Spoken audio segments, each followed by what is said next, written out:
तर आपण पाहू शकतो या दृश्यांच्या माध्यमातून विरोधक आणि सत्ताधारी एकत्र असल्याचं आपण या दृश्यांच्या माध्यमातून पाहू शकतो। त्यांनी फोटो सेशन केलेला आहे। अंबादास दानवे यांचा निरोप समारंभ आज पार पडलाय आणि त्या दरम्यान उद्धव ठाकरे हे नीलम गोऱ्हे यांच्या बाजूला बसले होते। मुख्यमंत्री देवेंद्र फडणवीस, उपमुख्यमंत्री एकनाथ शिंदे, उपमुख्यमंत्री अजित पवार यांच्यासोबत उद्धव ठाकरे यांनी फोटो सेशन केलेला आहे।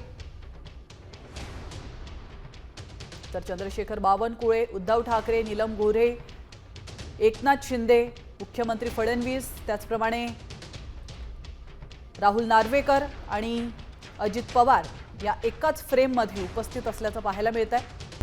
आता isakal.com आहे देशातील नंबर 1 ची मराठी न्यूज वेबसाईट। प्रत्येक अपडेटसाठी isakal.com ला नक्की भेट द्या।